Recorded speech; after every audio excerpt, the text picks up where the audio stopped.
जय मां पीताम्बरा।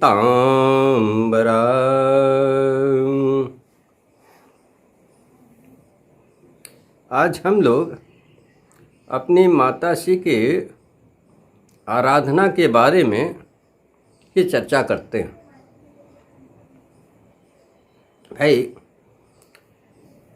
कोई भी अनुष्ठान हो तो उसको पूर्ण करने के लिए उसके कुछ अंग होते हैं। विशेषता 5 अंग होते हैं। पहला, जप किया जाए। जप के बाद उसका दशांश हवन होता है। हवन का दशांश तर्पण होता है। तर्पण का दशांश मार्जन और मार्जन का दशांश ब्राह्मण भोज। ये जब 5 प्रक्रियाएं पूर्ण कर ली जाती हैं तो भैया वो अनुष्ठान पूरा हो जाता है। जब अनुष्ठान पूर्ण होता है तभी मंत्र में शक्ति आती है, उसका प्रकाश दिखाई पड़ता है। यदि हमने इन 5 में से कोई एक भी यदि न किया तो वो अनुष्ठान अधूरा रह जाता है, और अधूरे अनुष्ठान से कोई भी कार्य संपन्न नहीं किए जा सकते हैं।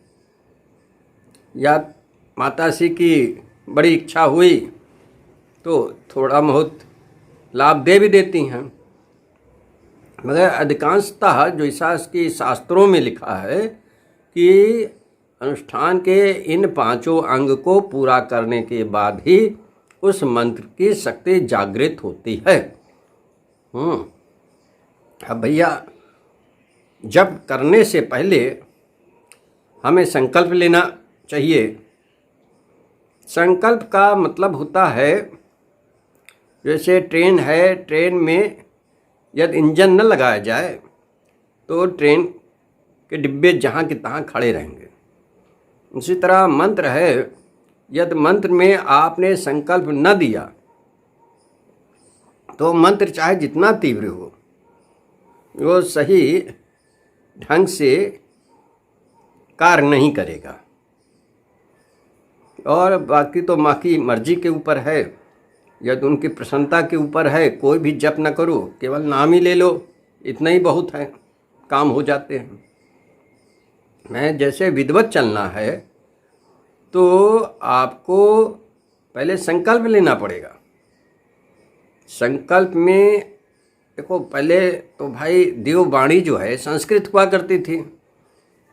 अब इस समय जो भी वाणी है आपके पास, चाहे हिंदी में करें, चाहे इंग्लिश में करें, चाहे तमिल में करें, चाहे तेलुगु में करें, जो भी आपकी मातृभाषा है, जो जिसको आप कायदे से कह सकते हो, उसका प्रयोग करें। अब जनरली हमने देखा है कि लोग संस्कृत में बनाते हैं संकल्प और गलत हो जाता है। तो गलत संकल्प बोल के आपने किया हिसाब किताब, तो उसका परिणाम भी वही आएगा जो जैसा आपने संकल्प किया है। तो भाई, संकल्प आप हिंदी में करो, और बहुत बड़ी ट्रांसलेटर हैं माताश्री, वो आपके मन के भाव को अच्छी तरह से पकड़ लेती हैं। इसलिए आप निश्चिंत होके अपनी मातृभाषा का ही प्रयोग करें, जिसमें आप अपने मन की बात कह सकें, है ना। तो भाई, आप हिंदी में संकल्प ले लो कि इस कार्य हेतु मैं इस मंत्र का इतने जाप करने का संकल्प ले रहा हूँ। कितना आसान काम है, मगर इसको जो है ऐसा तोड़ मरोड़ लोगों ने दिया है कि पूछो नहीं। केवल अपनी वाहवाही जमाने के लिए। माताश्री के वहाँ वाहवाही नहीं चलती है, वहाँ आपके भाव ही प्रधान होते हैं। आप किस भाव से आगे बढ़ रहे हो, यही आपकी सफलता का राज है। आप भाव के साथ संकल्प करो और उसे क्रमशः आगे बढ़ो, जप करें, और जितनी जप की संख्या दी जाती है उतना जप अनिवार्य होता है। अच्छा, ये पहला काम हो गया संकल्प का। फिर दूसरा काम आता है जप का। अब जप में देखो, हमने तो देखा है लिखा रहता ध्यान पूर्वक जप करें, और संस्कृत में लिखा हुआ है वादी मुकतरंगत चित पते वैश्वान ऋषित। अब साधक को उसकी हिंदी नहीं पता है क्या है। वो जब तक आप उसकी हिंदी नहीं जानोगे तब तक भाव कैसे पैदा करोगे। जैसे ध्यान करना है तो ध्यान में क्या करोगे भाई, क्या उसी को बार बार पढ़ोगे? वादी मुकतरंगत चित्तपति। ध्यान का मतलब होता है एक कल्पना करना, एक कल्पना करना। तो कल्पना आपकी होगी, उसका पहले आप भावार्थ समझ लो, अच्छी तरह से उसकी हिंदी जान जाओ। जो ध्यान लिखा है और उसकी जब आप हिंदी जान जाओगे तो वैसी कल्पना बना लोगे। तुम्हारे दिमाग में वो कल्पना चलनी चाहिए जो उस ध्यान में लिखा है। जैसे इसमें बीज मंत्र का यानी एकाक्षी मातासी के मंत्र का, देखो हर मंत्र का अलग अलग ध्यान है, एक ही ध्यान सब में नहीं है। तो उसमें मातासी की बड़ाई का गुणगान है। वादी मूकति, वादी मतलब बहुत अधिक बोलने वाला, मूकत, मूकत माने गूंगा हो जाता है, बहुत अधिक बोलने वाला गूंगा हो जाता है। रंकत छितपति, यानी जो रंक माने गरीब है, वो छितपत मतलब बहुत अमीर हो जाता है। क्रोधी शमनति, क्रोधी का शमनत माने शांत हो जाता है, क्रोधी का क्रोध शांत हो जाता है। इस प्रकार से हम आगे बढ़ते रहते हैं। ये हमारे दिमाग में चला करता है, हमारे मस्तक में ये सब माताजी की बड़ाई के बारे में चला करता है बस। अच्छा, जब पूरा हो गया आपका, अब 5 अंग में 2 आपने पूरे कर दिए। अब आता है हवन। तो भैया जप का दशांश हवन होता है।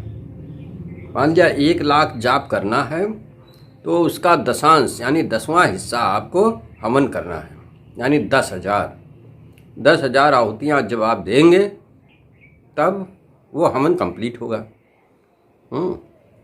मगर 10,000 आहुतियाँ बहुत अधिक हो जाती हैं, इसलिए हम लोग क्या करते हैं कि दशांश जप और कर देते हैं। हवन के बदले दशांश जप और कर दिया जाता है संकल्प लेके। मगर हम जप ये क्यों कर रहे हैं वो तो बताओगे ना। और माताजी बहुत बड़ी ट्रांसलेटर है, वो सब समझ जाती हैं, केवल आप कह दो भाव से। तो भैया 10 दशांश जप और कर दिया तो अब हो गए 1,10,000 जाप। अच्छा, एक सज्जन है वो कहने लगे गुरुजी अभी तो मैंने 1 लाख किया है, फिर आप 10,000 करा रहे हैं। हमने कहा देखो हम नहीं करा रहे हैं, ये तुम्हारी सुविधा अनुसार है। यह तुम्हारे अंदर इतनी क्षमता है कि 10,000 आहुतियाँ दे सको तो भैया दो, तो बहुत बढ़िया बात होगी ना। मगर 10,000 आहुतियों में हवन सामग्री भी बहुत लग जाएगी, खर्चा। ये जेब गवाही करती है, उस समय है आपके पास तो आप 10,000 दे, है ना। तब उनकी समझ में आया कि हम जो कह रहे हैं सही कह रहे हैं। तो भाई संशय न करना चाहिए अपने गुरु के ऊपर, वो कुछ भी बताए तो तुम्हारे हित में ही तो बताएगा। अच्छा, अब आपने हवन पूर्ण कर लिया। हवन के बाद जो है, नहीं हवन करने से पहले भैया तो हमने पहले भी बता दिया है, अग्निदेव की 1 आहुति दे दो। फिर उसके बाद ओम श्री गणपते नमः स्वाहा 1 आहुति उनकी दे दो। फिर अपने माताजी के भैरव हैं मृत्युंजय भैरव, एक आहुति उनको ही दे दो हैं। और फिर ब्रह्मा विष्णु महेश और जहाँ पे आप कार्यक्रम कर रहे हैं, हवन कर रहे हैं, वहाँ के क्षेत्रपाल को भी ये आहुति दे दो। और जब हवन समाप्त होने वाला हो तो भैया एक पूर्णाहुत कर दो। पूर्णाहुत करने के बाद एक आहुति दिक्पालों को भी दे दो। दिक्पाल भैया इन्हीं के अंडर में सब हैं, जो उनके अंडर में हैं उनको भी खिलाए पिलाए रखो। ये सब काम करने के बाद जो है आपका हवन पूरा हो जाता है। अब जब हवन पूरा हो गया तो उसका दशांश आ जाता है तर्पण, और तर्पण का दशांश आ जाता है मार्जन। अब तर्पण देखो कई पद्धतियां हैं, मगर जिस हिसाब से हम लोग चलते हैं हम उसी के ऊपर चर्चा करेंगे। एक थाल में पानी ले लिया और बाएं हाथ में माला पकड़ ली, तो देखो काउंटिंग वही होगी 10,000 वाली। 10,000 आहुतियाँ जो दी गई हैं, आहुतियाँ 10,000 नहीं गई मगर जाप तो 10,000 कर ही चुके हो, तो 10,000 का दशांश जो है 1,000 हो जाता है। 1,000 तर्पण, यानी 10 माले का तर्पण करना है।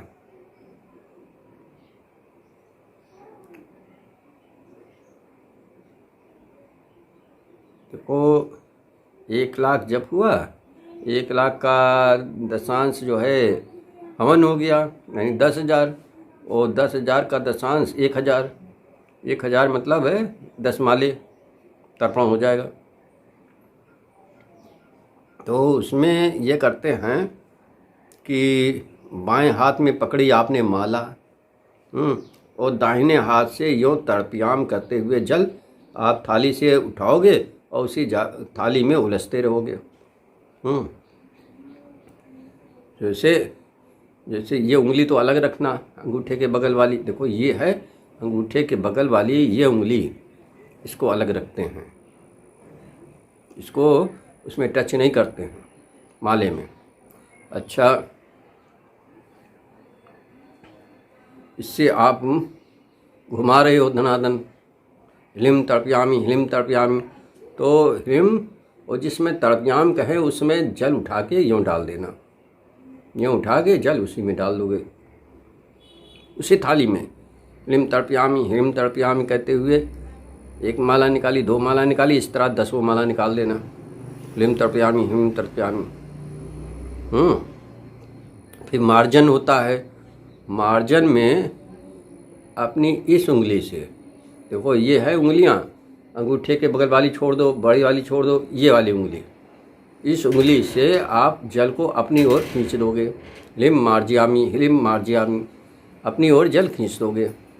एक तो ये पद्धति हो गई।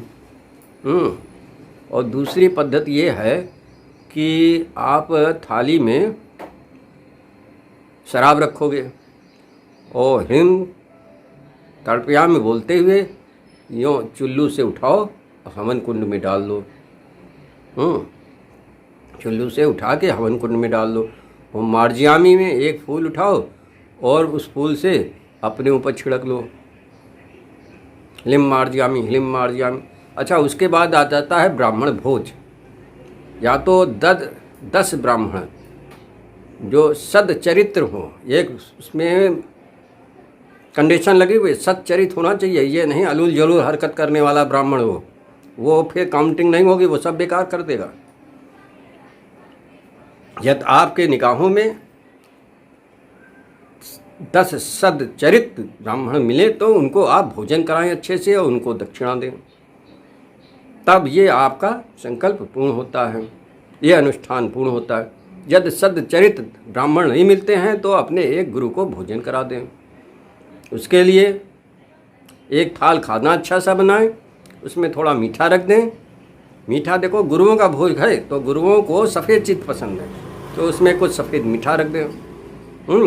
और 151, कम से कम 151 गुरु का मान रखना है तो कम से कम 151 रुपये तो रखोगे ही। ज़्यादा सामर्थ्य है तो 501 रखो, और अधिक सामर्थ्य है तुम्हारी तो और अधिक रखो, वो तो आपकी सामर्थ्य के ऊपर है। और फिर उसको पीले कपड़े से ढक के ओम गुरुवे नमः की एक माला जाप करके आप कहें गुरुजन भोजन ग्रहण करें, और आधे घंटे रखा रहने दें। आधे घंटे बाद वो भोजन स्वयं खा जाए। अच्छा, और जो गुरु की दक्षिणा रखी है अपने गुरु के पास भेज दें। बस ये आपका अनुष्ठान पूरा हो जाता है। इस तरह से आप करेंगे, आपको सफलता अवश्य मिलेगी। हे माँ पीताम्बरा, हमारे सारे शिष्यों पर अपनी दया दृष्टि बनाए रखें, जिससे वो निर्विघ्नतापूर्वक अपने सारे अनुष्ठान पूर्ण कर सकें। इन्हीं कामनाओं के साथ मैं आपको प्रणाम करता हूँ। जय माँ पीताम्बरा।